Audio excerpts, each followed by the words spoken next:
So we're talking about, this is the second talk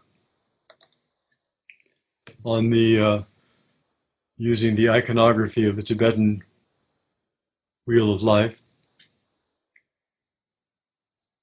I'm going to try to share the image that I've been using, although it doesn't seem to be come up right now.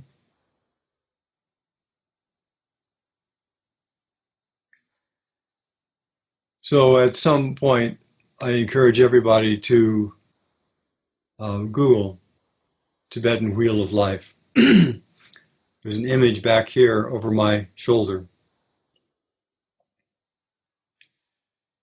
This is a classic depiction of samsara, of the ever-changing, ever-evolving movement of life. And it's helpful to look into it more deeply for several reasons. First off, at the core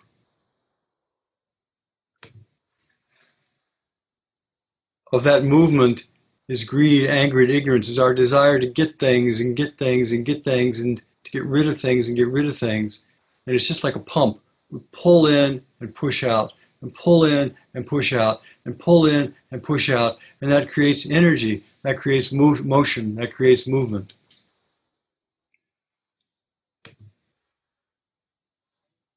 So at the core of this wheel is movement. And that is our life. Our life is nothing but movement. It's always moving.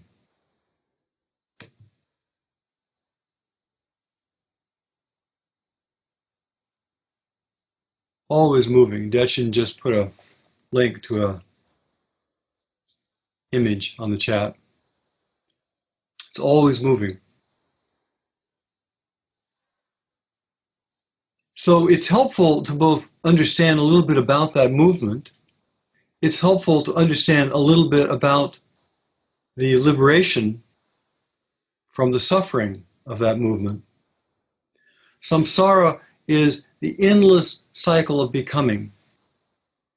Now, all of us, when we are sitting carefully and looking very intimately at our hearts, you can feel a movement forward. I mean, it works at different levels. The brain anticipates and is looking forward, or we're always kind of alert to what's happening, or there's an inner sense of something to be done. There's a movement forward at a very deep level. And that movement forward, in a way, is part of what makes a human being.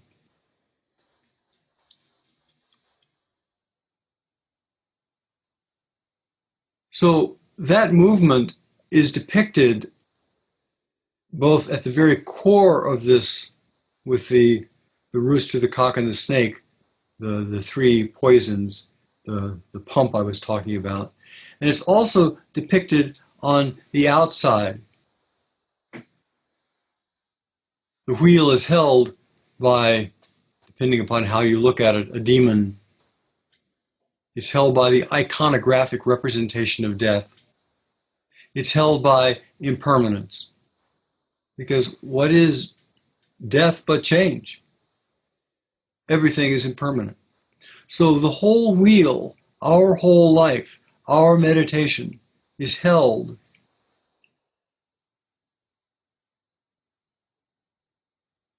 in the wheel of impermanence. The good news is we are never, ever stuck. We're never, ever stuck.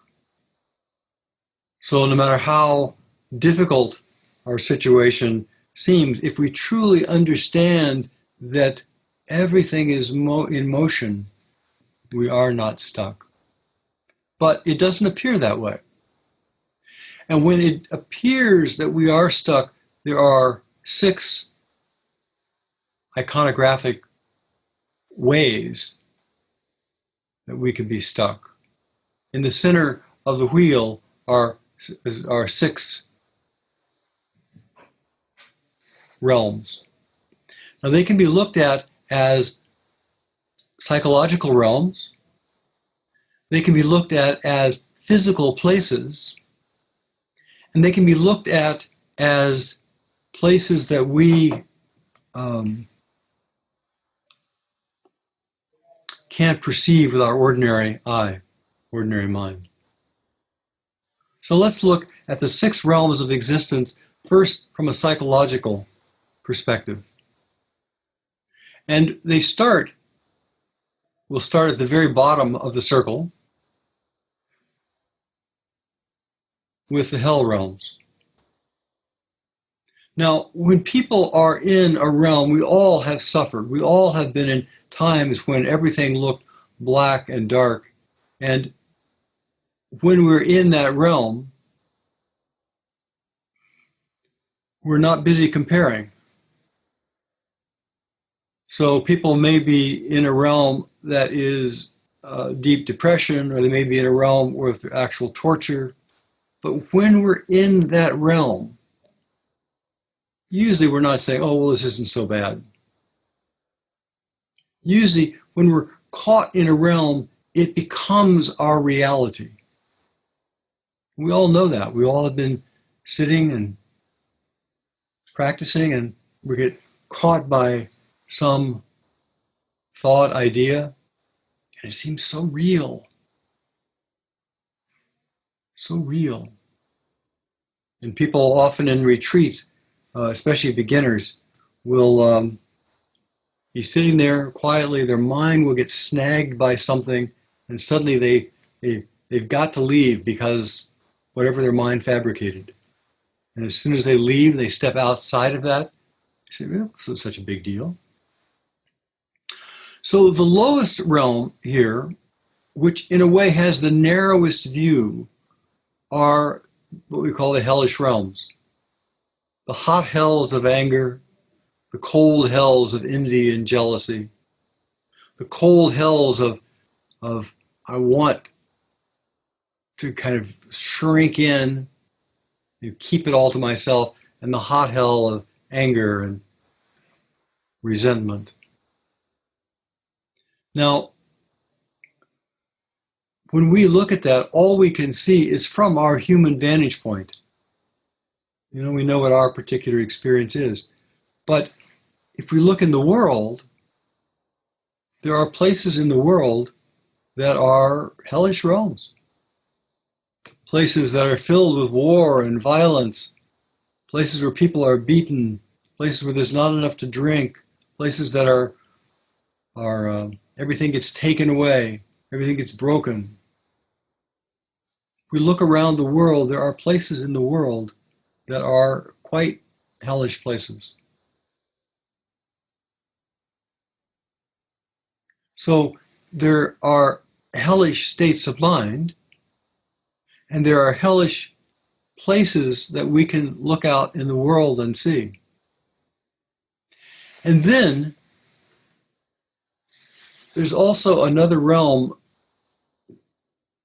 that, you know, all the Christian literature and the Buddhist literature talks about hellish realms that are so much more terrible than we can conceive of. There is often people have near-death experience. When people have near-death experiences, often they experience bright light and moving toward the light and moving toward the heavenly realms. But Sam Burkholz, who was the founder of Shambhala Publishing, had an experience where he went into a hellish realm. And he actually wrote a book that describes what the hells were like from his very intimate understanding of it. The qualities of hell is hopelessness, interminable suffering. We can't see beyond it. We are tortured and we torture others. And there's a torturing and torturing others, and it goes around and around and around and around. One of the things that all of the Buddhist and other religious literature talks about is that when we are breaking precepts, when we are harming others, if that state of mind of harm, of lack of respect, if it grows and grows and grows and grows, then our mind becomes darker and darker and darker. Or for example, we're in a country and we keep breaking it up, breaking it up, breaking it up, breaking up our food supply, breaking up our peace, breaking up our social structure, and we find ourselves degenerating into a place like Syria. So the hellish realms are both psychological, physical, and the realm which we hear about, intuit, the sages and prophets, they tell us about. The nice thing about this wheel is nobody is stuck. So one of the things that is very unique and different about Buddhist teaching, Buddhist cosmology, is even if we're in a really dark, dark, hard place, it's going to change. It's impermanent. It can't be sustained. So at the core of Dharma is hope. No matter what place we encounter in our meditation, what place we encounter in our life, what place we can see out in the world, it's in the process of change. Now, each of the 6 realms, the hellish realm, the Ashura realm, or the Preta realm, the hungry ghost realm, the animal realm, the demigod realm, the heavenly realm, and the human realm, each of the 6 realms has a Buddha in it. And iconographically, if you look at the Wheel of Life, it'll have a Buddha or a Kuan Yin or Avalokiteshvara or a Jizo in each of the realms.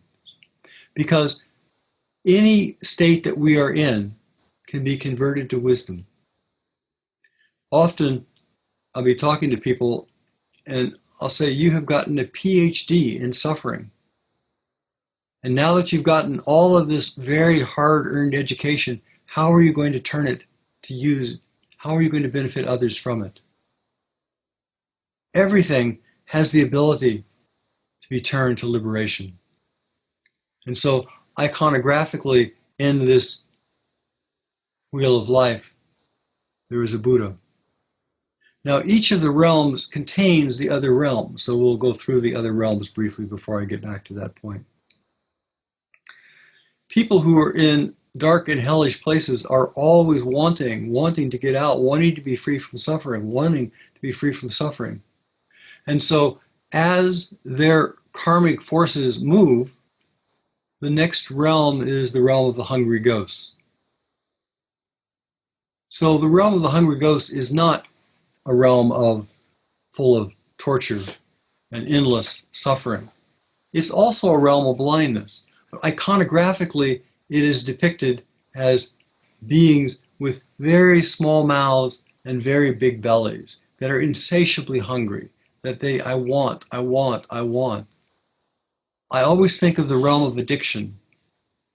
I always think of the realm of the compulsive mind that is constantly buying and getting and wanting and never satisfied. And the more that we get, the more that dissatisfaction goes. So there is the psychological place in us of just dissatisfaction and trying to fill it with food or with buying things or with sexuality, or just, we can't ever be satisfied. There are places in the world, there are people in the realms of addiction. There are dark and unhappy realms where people are just thinking about, where is the next fix? Where can I get some more drugs? What do I need to steal in order to get enough money? Who is going to, am I going to be arrested?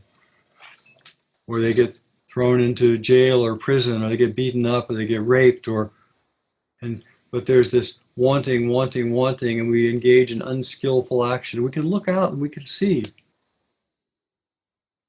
people who are caught in that realm.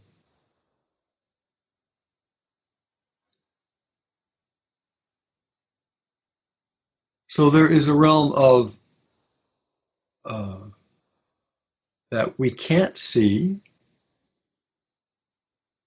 There is a realm that we can know internally, and there is a realm that we can see in the world.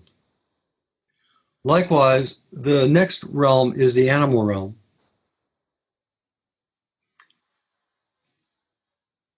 The hallmark of the animal realm in the Buddhist tradition is not really being able to appreciate cause and effect, not being able to make real choice, being consumed with food, procreation, comfort. And in that realm, like all the other realms, there are many gradations. So we can say that there are animals who live in a heavenly realm, pampered pets. And there are animals who live in a hellish realm, perhaps factory farm chickens, perhaps animals that are being hunted to extinction. There are animals that are being tortured, and there are animals that are running for their lives, and there are animals that are kind of comfortably going around about their life, looking for food and trying to not get eaten. And then there are, in that realm, pampered pets. So all of the realms will contain elements of all of these. It's not as though they are one undifferentiated thing. We know people who basically act like animals, who all they're interested in is the consuming. Not consuming in the sense of craving like the pretas, like the hungry ghost, but in the sense of consuming, more beer, more food, more sleep, more comfort. Don't bug me.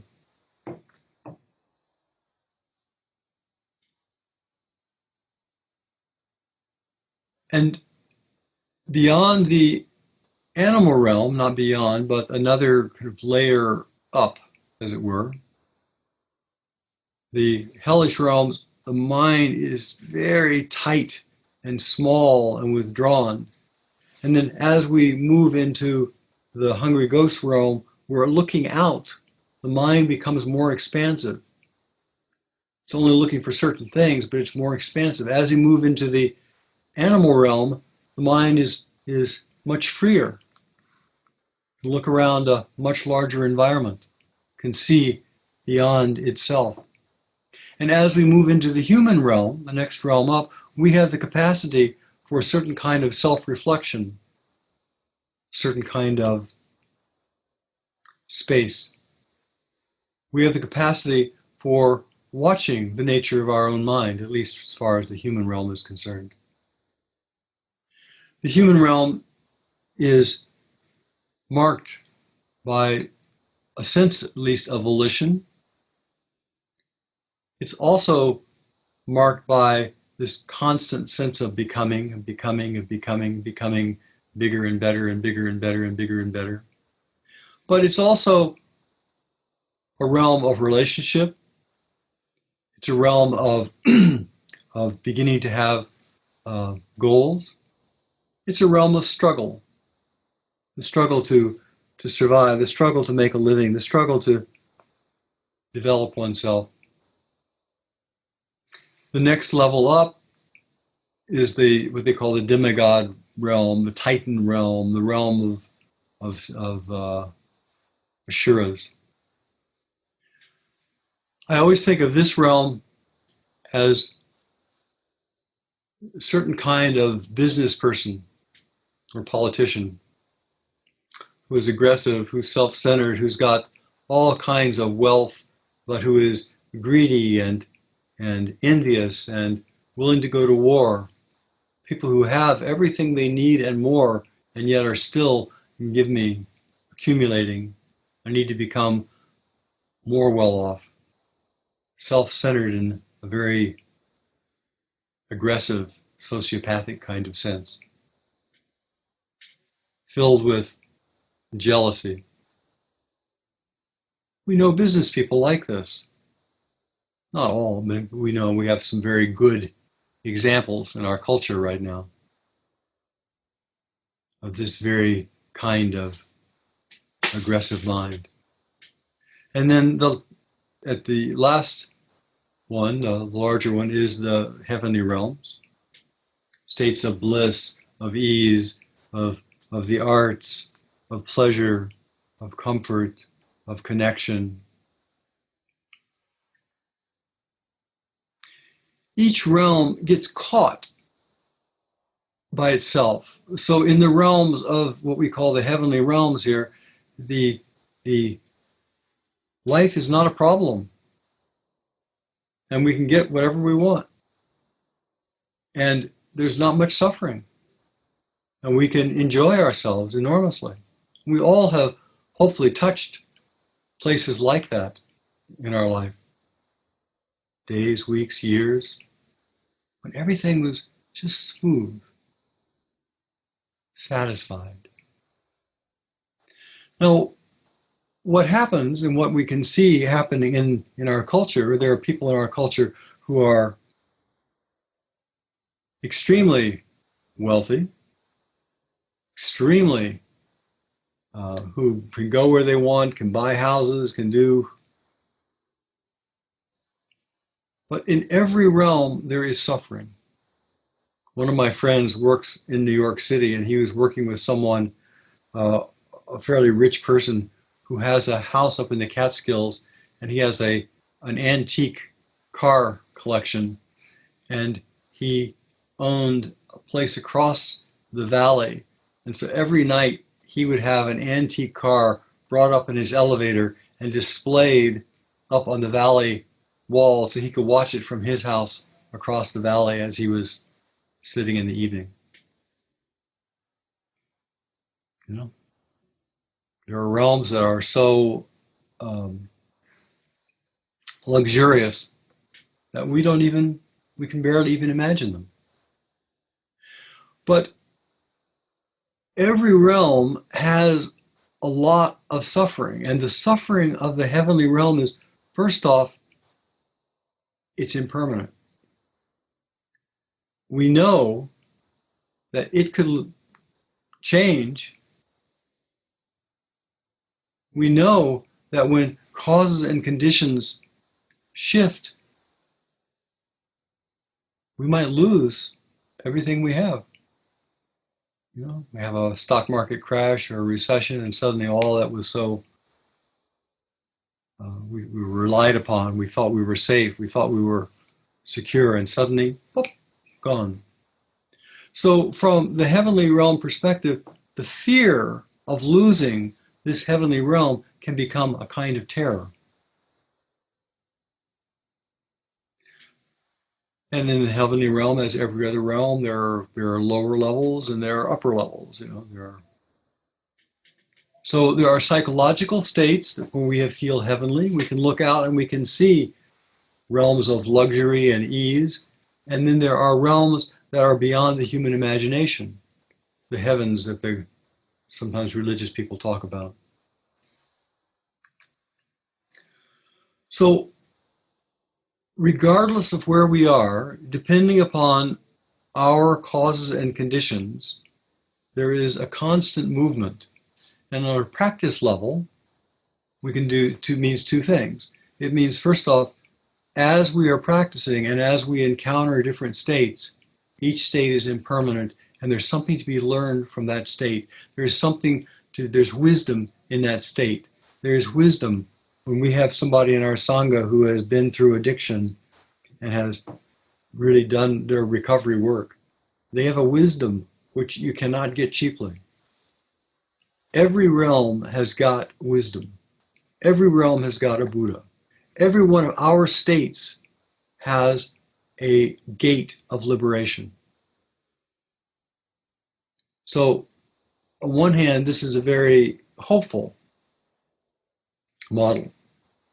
On another hand, it really is, it's about samsara. So it just means that whatever we are choosing to do, how we are directing our mind each moment, we direct our mind, we direct our mind, we direct our mind, we direct our mind toward goodness, we direct our mind toward kindness, we direct our mind toward greed. And there is a momentum that builds up with how we direct our mind.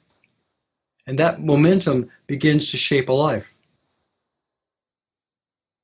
And we can shape our life based upon the micro decisions that we make over and over and over again into a place of wisdom or a place of deep, total despair. What we do with our mind, the fundamental volitional action, is how do we turn our attention.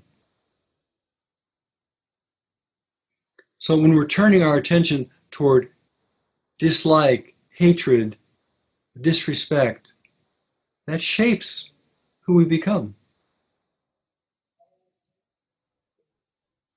Now,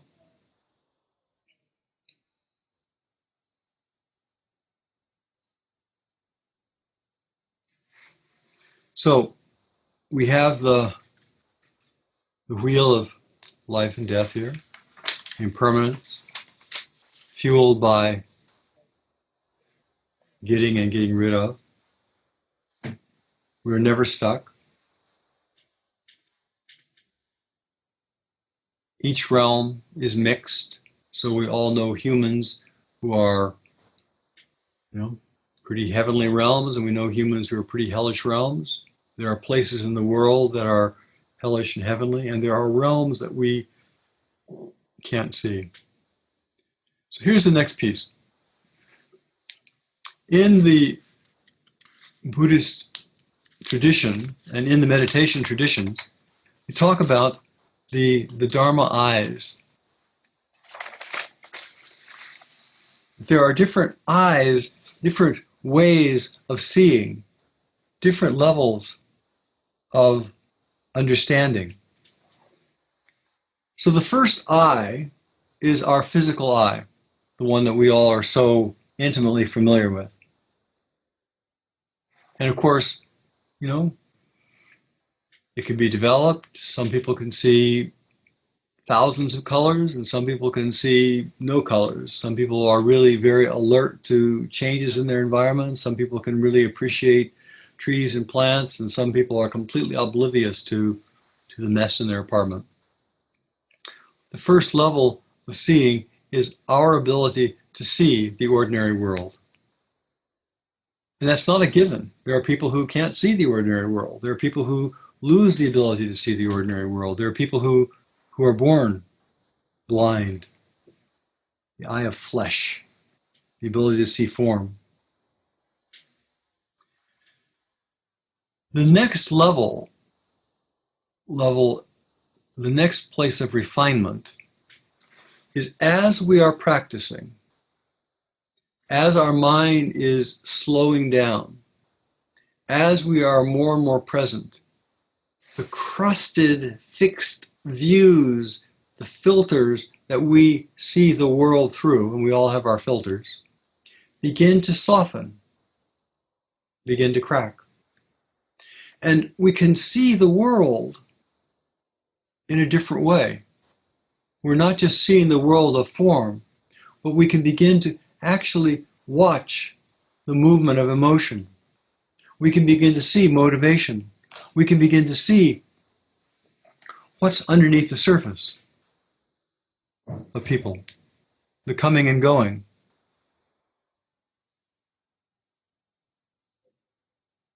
As the mind clears up, when the mind is fairly gross, we can see dirt by the side of the road. But as the mind becomes more refined, as we become more sensitive, as we become more present, our awareness becomes deeper. We can see beyond the surface. We can begin to see motivation and movement. You can see the arising of things. We all have had that experience. Begin to understand where things are headed.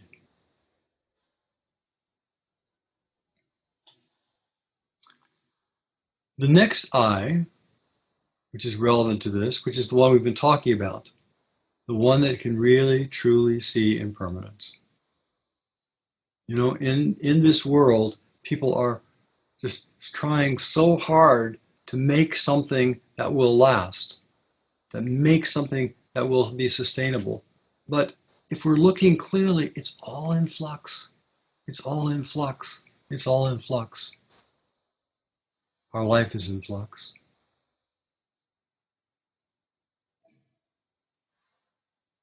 And there are other levels. I think I've exceeded my time at this point. So we'll continue with this tomorrow, and we'll finish up the Tibetan book of, or Tibetan Wheel of Life tomorrow. I always often think of it as a wheel of experience.